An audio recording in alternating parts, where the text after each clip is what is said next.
For the Riders Outside Podcast, this is Derrick Moncrief, Sam Linebacker.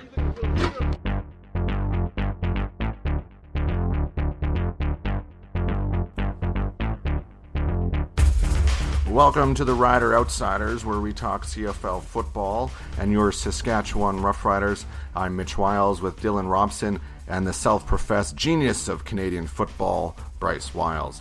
Now, first, we are starting off with some news. The Hamilton Tiger Cats have traded away Johnny Manziel to Montreal for defensive end Jamal Westerman, wide receiver Chris Williams, and 2 first-round draft selections in 2020 and 2021. Montreal will receive 2 O-linemen. That's Hamilton starting the left tackle and a backup right guard. Gentlemen, what do you think about the Manziel to Montreal trade? I think it's big news. I think it's great news because we're finally going to get to see Johnny football, toss the football, and I think that's exciting for Canadian football fans. Bryce, what's your take on it? Well, I just heard about this trade tonight too, and they traded the farm for Mr. Moneyman himself, Johnny Manziel. So hopefully we see some of those Manziel money signs after he scores some touchdown in Montreal and more exciting CFL football. I like it. I think it's great for Montreal to get more fans in the seats, I guess. Everyone wants to see this guy play. It's a little bit dangerous. He's on a 2-year contract, and that's trading a lot of firepower away for a quarterback that may leave in a year and a half. But good luck to them. What's up next, Dylan? Well, you know what? I think you know what's up next. Let's get started with some quick hits. The Edmonton Eskimos were kicking the tires of Terrell Owens, but now have reportedly dropped him from their negotiation list. Guys, should another team take a flyer on the 44-year-old 6-time Pro Bowler? If so, who? Yeah, I think the Atlantic Schooners should. No, actually, the answer is no. Nobody should take a shot on Terrell Owens. Yeah, I don't think he's football ready. I don't think he's played in like 8 years, and it's a big gamble. Yeah, and I say Montreal, you might as well sign him. Get Manziel and Owens. And that's butts in the seats right there, right? All right. Next up, Hamilton muffed a 3rd and 13 quick kick, an onside kick, and that turned out to be a pretty big momentum shift for the Riders. Now, guys, I know you all saw this. Despite of the lack of execution here, do you like the call of the onside kick when you're at about midfield? Had they executed it properly and showed me what could have benefited them by doing it, maybe I would have liked the call. But they obviously did something way wrong, or maybe the Riders just picked it up that quickly. So I didn't like the call. If I'm a Ticat fan, didn't like it at all. And you say that I saw it. I actually looked away from the screen for 3 seconds. And the TSN refused to show a replay of it. That's right. Why would they refuse to show a replay of that? So for the next 5 minutes, I'm saying, they're going to show a replay. They're going to show a replay. No replay. Thanks, TSN. I hate the call. I love the play. I like to see more plays like that, more these onside kicks, whether it's punting or from the quarterback or even from the place kicking. But at 3rd and 13 midfield, you got to wonder what they're thinking there. Well, the coach did a scrum after the game, and he said in practice they hit this about 6 times, and pretty much the quarterback there in Hamilton, Masoli, can kick it far enough that he can down it probably near the 20-yard line, and they have a chance of getting it from the receivers that are on side. So they thought it was a pretty safe play. They never had it blocked in practice, I guess. But huge turnaround for the Riders there. Okay, next up, big news. Nick Lewis, Thick Nick, retired this week as a Stampeder and also as the all-time CFL reception leader. Now here's my question. Is Lewis the best receiver ever in the league? Is he a top 3, a top 5? Where do you guys have him? I don't have him as the top receiver of all time, mostly because he's non-traditional when it comes to that sort of role. Mm-hmm. He's big, he's possession. Mean. And I loved Nick Lewis, loved watching Nick Lewis play. I'd tell him on Twitter after the game, even if they beat us, I'd usually compliment Nick Lewis at least a few times a year. And Yeah, not the greatest of all time. For me, it's pretty much a tie between the greatest of all time is Don Narcisse or Ray Elgart. So not gonna say Nick Lewis. Well, not top 3, not top 5, but he was definitely a rider killer for many years. He was, yeah. Seeing for Nick sure. Lewis come to Regina and just tear up the riders for years. So I would say he's a really good receiver, but maybe not top 3.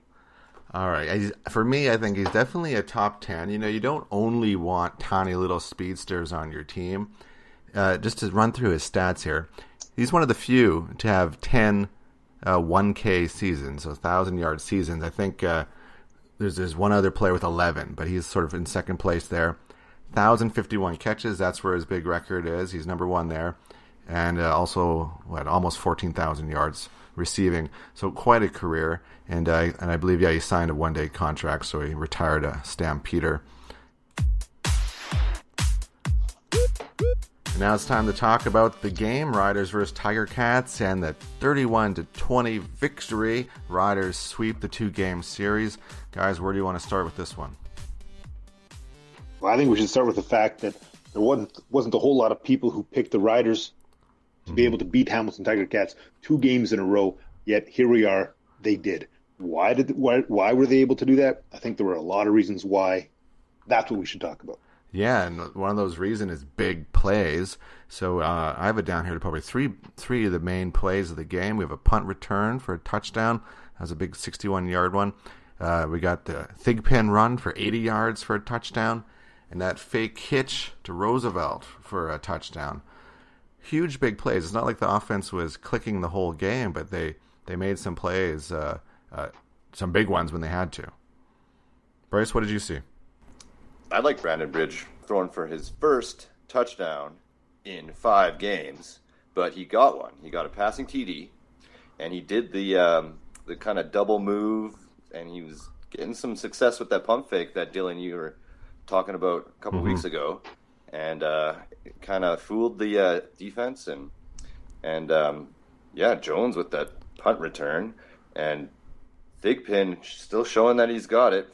He's 32 years old, and he has the longest run. Definitely fast in the CFL this year. And you're talking about Brandon Bridge, so he went 17 for 22, 77%, only 165 yards, but the big thing for me, 1 touchdown pass, no interceptions. Now Dylan had a chance to meet up with the quarterbacks before the game, and we're just going to play a little bit of tape. We got Brandon Bridge, and we also got the backup, David Watford. What are you most looking forward to about the Hamilton game? For us to go out there and get a win, as like a group, as a collective group, just have like a full swing of things. We want to win on offensive side, defensive side, and on special teams. Last game it was very heavily on defense, and then the offense pushed through at the end. But we want to come as an offense and actually really kind of find ourselves and actually become the offense that we know that we can and should be. You seem to have a lot of confidence and composure when you're out there on the field, and I'm just wondering how you balance being, a young player in a high-pressure backup quarterback kind of situation and having a calm release on the ball and all that. I try not to make it, bigger than what it is. It's, it's a game. It's football. It's something that, I'm thankful to play. I'm blessed to, even be here. So, I try not to make it too big or too big, the situation and put too much pressure on myself, because at the end of the day, it's like I'm here for a reason. And I know that reason is to play football, to compete at the highest level, and that's something that I know I can do. So I just go out there with that confidence, and I just believe in me. One of the better performances at receiver for Brandon Bridge was Jordan Williams-Lambert. He had 6 catches for 57 yards. And check this, Dylan, 51 of those 57 yards were after the catch. What do you think of Jordan's performance? Well, I think earlier in the year, I think I dubbed a nickname for him because Jordan Williams-Lambert, that's just too many names. I think we just got to call him Billy Bert. Or Bill Bert. I like Bill Bert. Well, whatever. That kind of sounds like Dilbert, which is a little comic book about depressing office life, and we don't want to go there. Anyways, Williams-Lambert, he got that shovel pass as well, and I think it was in the second quarter, and I think that was a good 20 yards on the yak yards right there, and really impressed with him. And all season he's been having good plays every game. It's not like this is his breakout game. Yeah, he's a great receiver. So yeah, really impressed by Jordan Billy Bert. Another thing on the offense there, and I think, Bryce, you want to talk about it. Labatt went down early with injury, and Eddie Steele had to come in. That's off the defensive line, and then Labatt came back later in the game and sort of. He just came back and battled it out like a warrior. Because I think he got his leg rolled on a convert attempt, and then Eddie Steele had to come back in and play flip to the right guard. And that was an interesting series on the offense. But then Labatt comes back in, battles all game, and kind of held him and the O-line broke it wide open for Thigpen to run for that huge 80-yard touchdown. So just what a warrior of a football player. I'm going to jump over to Dylan. Now, Duron Carter seemed to be a pretty quiet game for him. He had a couple plays there, but nothing to complain about. Dylan, I think you were asking the fans to sort of lay off Carter and all the hate there. What'd you see from Carter this week? Yeah, again, I think it's good. It's a good sign that we didn't see a whole lot of big plays happening Carter's way, obviously. And there was a couple times where he saw guys near him making the catch, but there was one where Carter, he almost had a pick. And it would have been a pick six had he got that. It was right there. He knew it. I knew it. The whole Rider Nation knew it. If that ball would have, I mean, it did hit him in the hands, but if he would have caught it, it would have been gone again for another pick six. So, yeah, Carter on defense, he's definitely improved tremendously this year. But again, is it the best use of funds? Right? It would still be nice to. I don't know when this injured guy, and I don't know his name, sadly, because we don't ever see him. Yeah. He's a rookie, but when is he coming back? Like, is he? I think he broke his hand, so it could be. So he just 6 weeks. Back in 2019, or what? Like, I think it's like a 6 week. I'd like to see him come back soon. Yeah, no, I hear you. And hopefully Marshall comes back, and then we'll have Carter back on offense. Bryce, have you warmed up to Carter on D after some 2 wins in a row now? Yeah. I think he's finding his place on the defense, and I didn't see him blow any coverages or make any mistakes. But I did see one guy make a really great defensive tackle, and that was the kicker. Lothar saves like a for sure touchdown kick return from Thomas Erlington, and it looked like he was trying to hurdle him. And he went to kind of jump over Lothar, but he just laid down his shoulder and actually kind of hit him awkwardly in the knee. Yeah. And that saved a touchdown, and that could have been a different game if Hamilton would have got a quick 7 points off a kickoff. For sure. That would have turned the tides a little bit there. Now, one of the best, I think, acquisitions in the offseason, it's got to be Charleston Hughes. Another sack this game. Also, Sam McGuavin, the linebacker, got a sack. 2 fumble recoveries, one from Jefferson, one from Zach Evans. Guys, what are you thinking about this defense? You know what? At the beginning of the year, we were excited about this defense. Yeah. We talked about all the sacks we're going to see. We're going to see Charleston Hughes. We're going to be saying his name every game. And we were excited, and I think we had good reason to. We're going to look at them each week. They're starting to really click, starting to hit those sacks, put the QB pressure on. As we heard a couple of weeks ago, coming into Taylor Field. Oh my gosh, coming into New Mosaic Stadium there, Hamilton Tiger Cats and Mazzoli. Mazzoli was on a rollie, and I think it's safe to say the Riders have ended that roll from Mazzoli, and a huge part of that is because of our defensive line. Now, I guess this comes back to what we had a couple of weeks ago, is this defense needs a nickname. Bryce, do you think it's time now that this defense needs a nickname? Well, yeah, I think the defense does need a nickname because the defense has been winning pretty much all the games for the Saskatchewan Roughriders this year. It's not been the offense. It has been the defense and special teams. So, yeah, I mean, maybe we should go to the phone lines and let some callers in and see what they have to say. Do we have phone lines? We don't have phone lines, but we can post on our Facebook page. If you have the name for this defense, if you got the perfect nickname, why don't you comment on our Facebook feed, and then maybe that'll stick, and we'll claim fame to name in the 2018 Rider defense? Let me just roll some off the tip of my let's hear tongue it. here, just to get the brainstorm started. I'm thinking like the defense of destruction.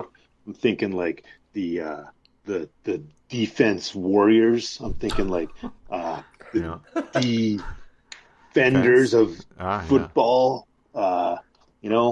Something devastating with a capital D. Yeah. Well, we got no wrong answers here. No wrong answers. All right, and Bryce, you got to give us at least one here. How about you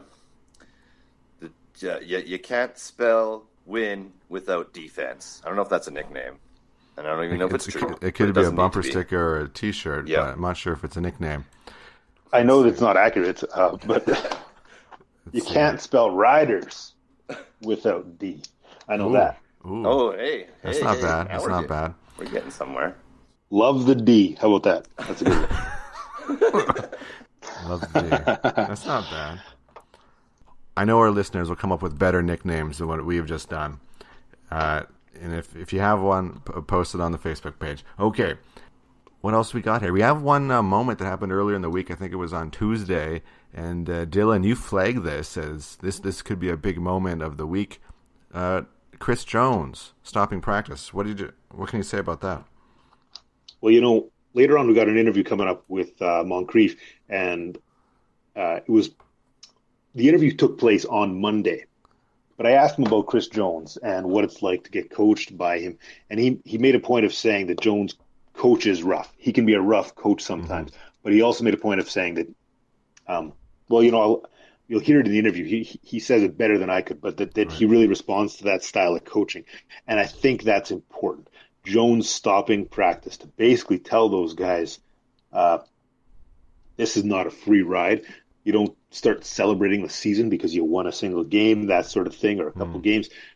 And I think it's huge because the bottom line is nobody's job is safe, especially if the coach is upset. So, that sort of thing, I think it's major.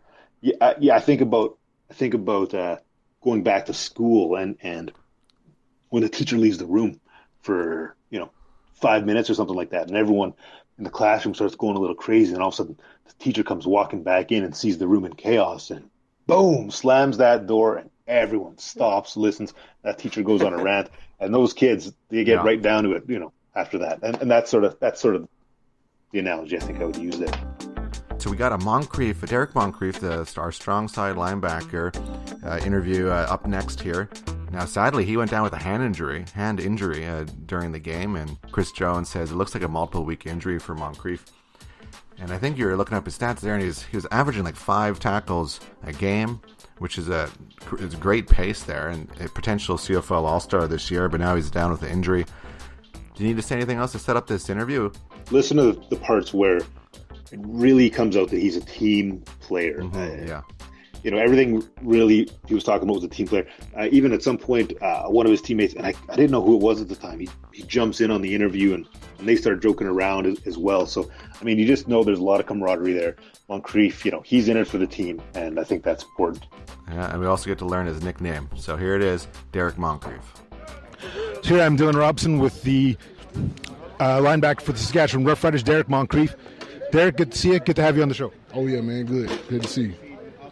So, going into this next game, you got 20 tackles.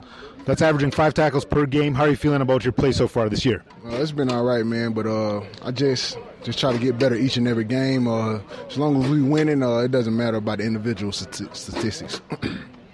So a lot of the fans out there might not know the difference between the different linebacker positions. So are you strong side linebacker? Yeah. So can you tell us what it is the strong side linebacker is that differentiates us from the others, and what you have to do out there to be successful in your position? Well, for the Sam linebacker, I'm in the coverage a lot. I do a lot of everything, blitzing, matching with running backs, wide receivers, and I line up at safety sometimes. So I'm always moving around in the defense. So you dropped about 20 pounds in the off season. How has that changed your game? What have you noticed about your play versus last year? Just being more explosive, light on my feet.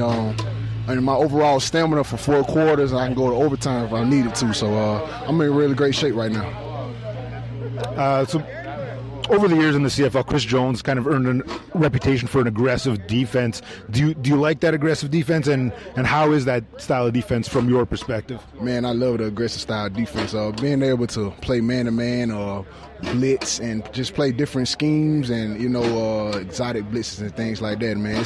It really fits my game. So if you had the choice if you had to pick one, blitzing every play or dropping back on a little bit of coverage every play, what are you picking? I love the blitz, no doubt. I love to hit the quarterback. Awesome. So I think it was on July 4th during a press conference, Chris Jones actually mentioned, I don't know if you heard that, mentioned your number. The media was asking about other issues, and Jones said, 42, he's a good player. Nobody ever asks about him. So, and I think that was Jones really saying that he's noticed some really good play out of you. How is your relationship with the coach and when it comes to getting advice from him and all that? Oh, man, it's great, man. Anytime I can talk to him about anything, especially on the field, he coaches me hard. But, as a player and as a leader, you'll take that every day. Just go a little different direction here. I noticed on Twitter your handle is Hotboy Shoemane. Hotboy Shoemane, what's the story behind that? Well, since I was younger, I always loved shoes, and I made the Twitter account when I was probably I had to be 12, 13 years old, so they always called me Shoeman at the crib, but my nickname is Boo Man. Yeah. Nice. Shoeman. Hotboy Shoeman. I love shoes. Ask me something about me. So, right now the Riders come out with the bring 'em up. If you had to pick your entrance music, if you had to pick the entrance music for the Riders, what are we coming out to? What are the Riders coming out to each game? You gotta say bring 'em out every time. It just gives you chills, man. The fans, the smoke, everybody just goes crazy about that time. Great. And last question here. What is it that you love the most about being in a football game, playing pro football? What do you love most about it? Man, just to be able to, just impact the fans, especially like a very important play, like a second down or something like that, or a winning play, or hitting the quarterback. It just all ties into it, especially on second down. That's when the defense has to get out the field, so that's the most exciting part of the game. Awesome. So you guys play Hamilton. The interview's going to air after you guys play Hamilton. But what are you most looking forward to about the Hamilton game? Oh, man, just the matchup again. It was a great game last time, and, they're going to bring their A game. We bring our A game, and, we're going to duck it out like some bulls, for sure. Awesome. Thank you so much. Thank you, man. Have a good day. Big thank you to Derrick Moncrief for that interview.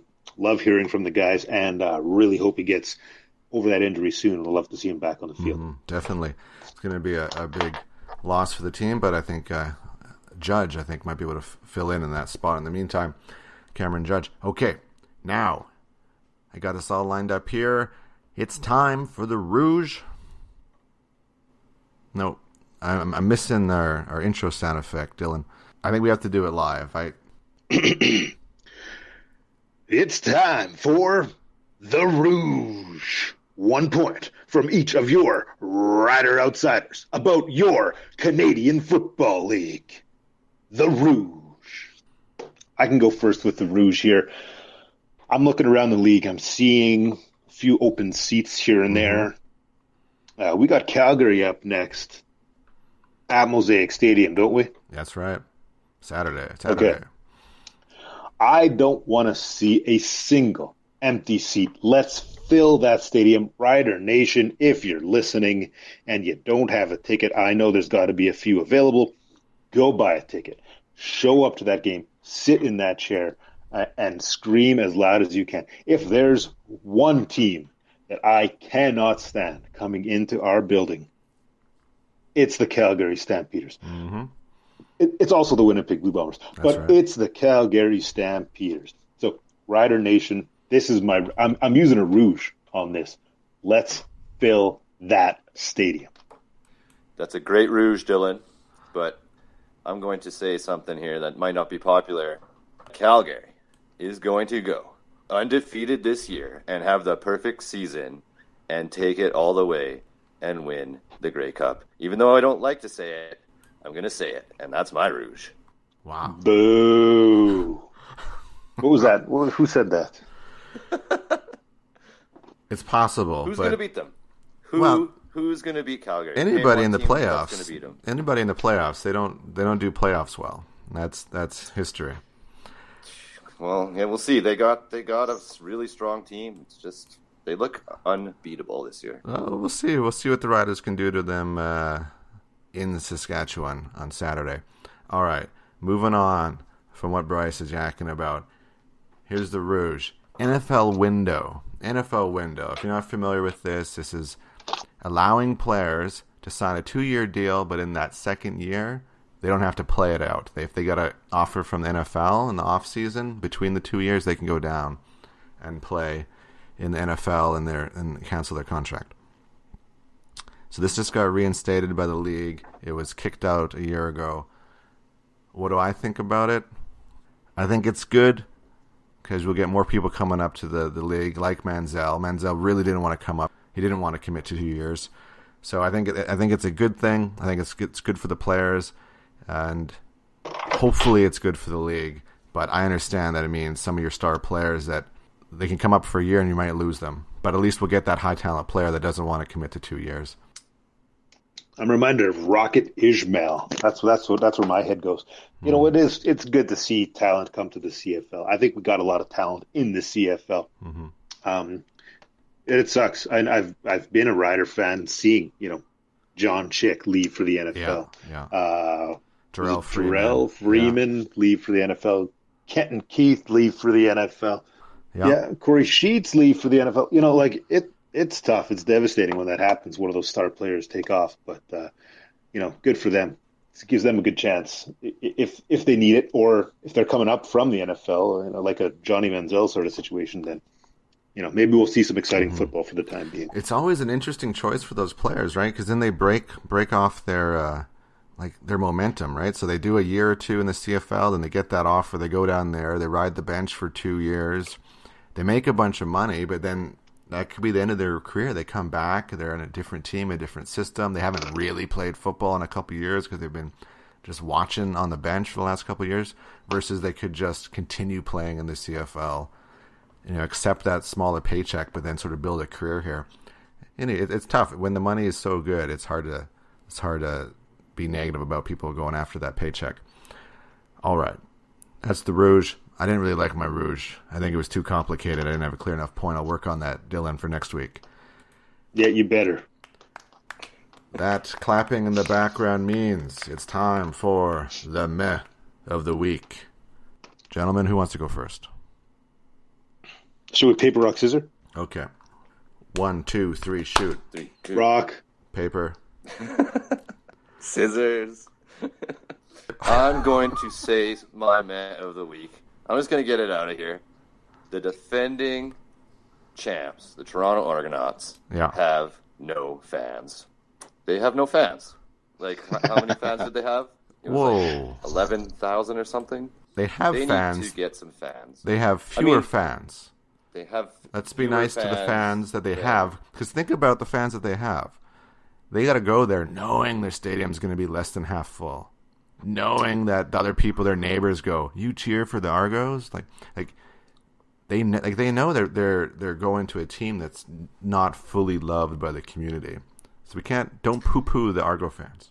I love the Argo fans. They just need more fans. That's for sure. There you go. They need to get some fans in there. They need to promo it. But Toronto is a tough market. So well, you lived in Toronto, right? So what's yeah, I did. You have some insight in that. There's just too much going on. There's too many choices, right? What are you gonna do? There's like when it's game day here in Regina, what are you doing? You're going to the game, of course. But in Toronto, there's a lot of stuff, a lot of distractions from CFL football. This was my thought for the Argos. Leave Toronto. There's so many smaller cities that are around Toronto. They don't have to move far. But just go to a town that they can go, this is our team. This is our only pro team. We're going to get behind this team. Being in I agree. The GTA or whatever doesn't seem to be helping them when they get lost with all the other teams. What do you think, Dylan? The Windsor Argonauts, eh? How about that? Why not? Yeah, I like it. Okay. Yeah, I know. Toronto fans are disappointing. You know what else is disappointing? My meh of the week. Let's hear it. Oh, boy. 3rd and goal on the 1-2 yard line. Shotgun draw. Really? That's what you're going to go with? The shotgun draw? You had a chance to close this game and you say, hey, you know what we should do? Let's put our 260-pound running back at a standstill 5 yards back from the line of scrimmage and just gently hand him the ball after we snap it. And I mean, come on, what are you doing? Shotgun draw on that play. I think it's safe to say the Saskatchewan Roughriders fans have seen more than enough shotgun draws fail in our lifetime that we don't need to see another shotgun draw on 3rd and 1. 3rd and 1 is not the time for a shotgun draw. It's, maybe a 2nd and 6 on the 30-yard line or something like that. This is the goal line offense. What are you doing with a shotgun draw? That's Get like out the old Danny Barrett era, right? Was it like Nealon Green and Kenton Keith? Like 80% of the plays were shotgun draw. Yeah, it's like when I'm playing Madden football and I'm rushing and I don't want to pick the play because I just want to get to the next play and I just hit X end up with a shotgun draw. The old circle square. Yeah. All right. Well, Dylan, your mutt of the week was so strong. I'm gonna have to go with you on it. And that shotgun draw, that was weak because everyone in the stadium knew we were running Messam, right? I think that's his 4th carry in a row. There's no chance we're putting the ball in the air. We're keeping a low risk sort of thing here. But I don't know. Is the shotgun draw slightly less riskier than a handoff? Maybe that's why they're choosing that versus trying to hand them off the ball.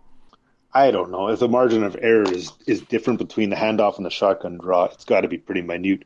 There's the long snap in a shotgun, and I think that's way more risky than the short snap. The only other thought I had was they had put Watford in for that play, so maybe Watford screwed up and he was supposed to do an option there.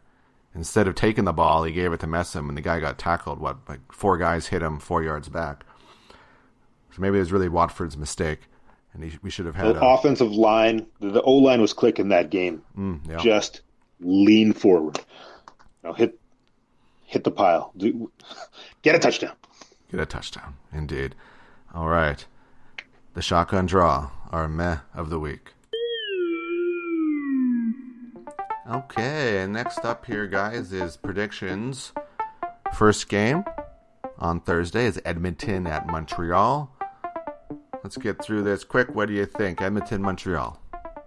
I'm going to go with Edmonton on this one. Montreal is just looking pretty weak, and I don't think they're going to get Johnny Football ready by Thursday, so I'm picking Edmonton.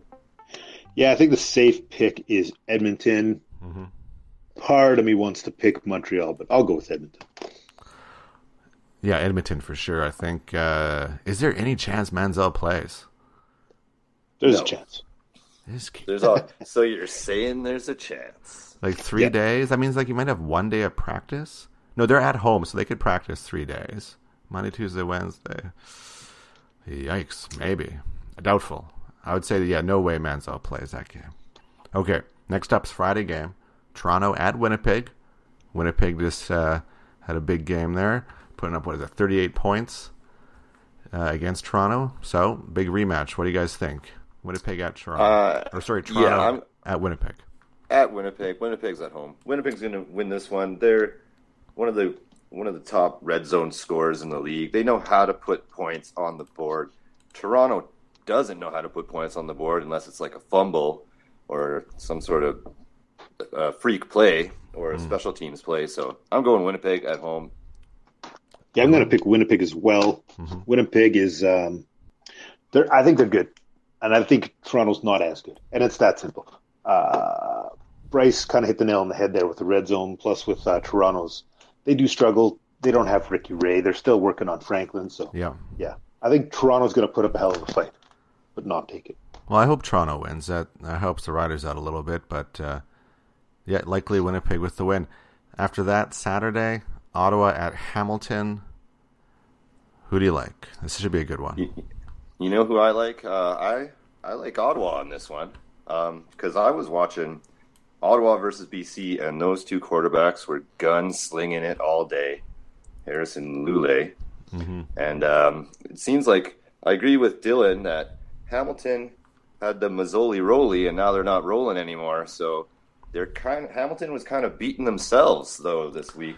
Yeah. With the in the first half there they had the 3rd and inches gamble that didn't go their way, and then the pooch kick with the 3rd and 13, and then later on in the game Mazzoli fumbled it. So Hamilton looks like they're falling apart. So even though they're at home, I'm going to go with Ottawa. I got to stop because yes, Hamilton fell apart against the Riders. There's definitely a couple plays there, and they looked tired at the end of the game. They just looked exhausted.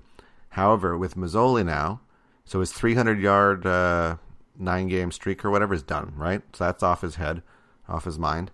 Also, Manziel's gone. So this guy is going to be playing free.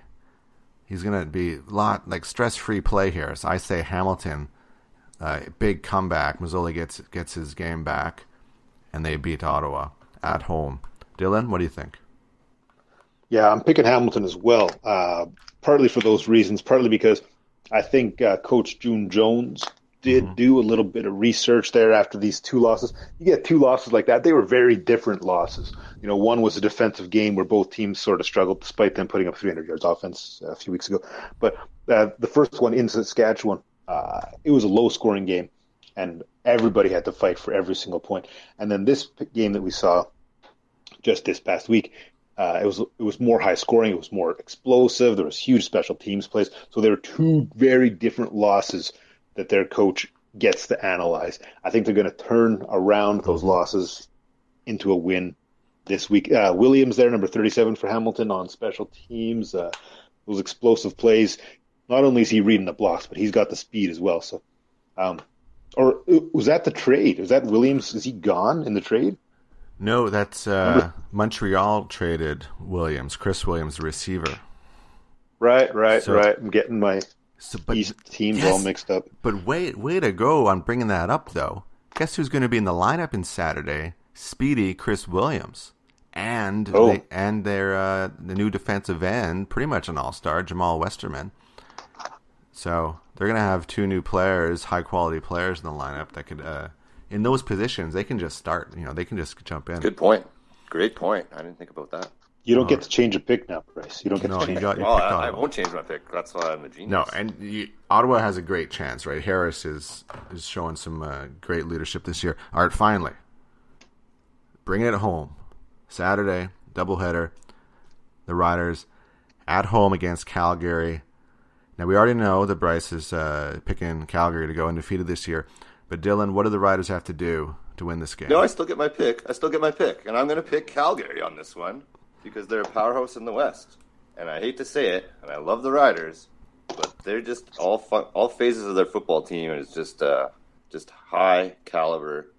And I think they're going to upset the Riders at home, unfortunately. Well, they'll be picked to win, definitely. They'll be the favorites. But you're right. The Riders, they're for and against points, 110 to 115, right? So they're letting up more points than they're scoring. And that's because the offense has been pretty minimal all year, but they're getting better. Dylan, you must have a pathway to victory for the Riders here.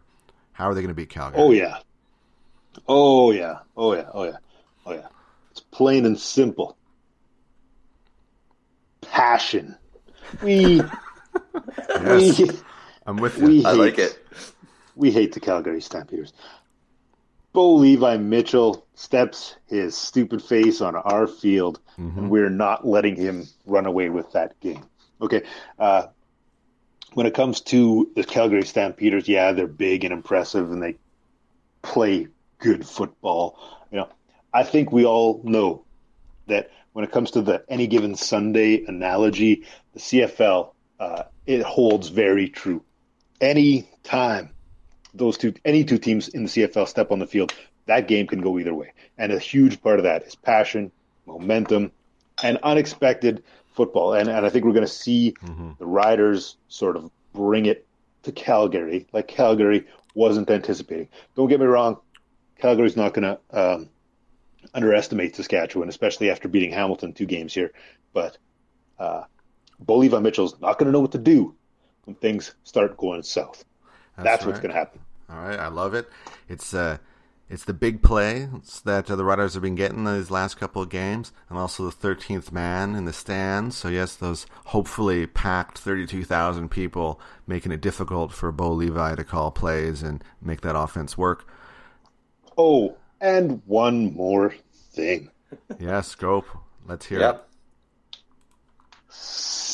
I'm going to give you a hint, and you're going to tell me the answer. Somebody's going to be pretty damn hungry to show his old team what he can do out there. Mr. Hughes. He's going to have a great game. That's all I'm going to say. All right, man. That's the show for this week. Anything else from you? That's it. We've gotten through everything. Unless you have any last words for the people listening. This week, CFL was exciting football. Mm-hmm. Most of the games are really exciting, especially Ottawa, BC. I think the teams are really getting their offense together. Yep. You've seen a lot of big plays. Offenses are gelling, yep. They're stretching the defense. These offenses are throwing it deep, and that's what makes the CFL really exciting football to watch. All right, Dylan, you got the last word. Bo Levi Mitchell's nothing, and we're going to take him down. That's the show for this week. For Bryce Wiles and Dylan Robson, I'm Mitch Wiles. This was the Rider Outsiders.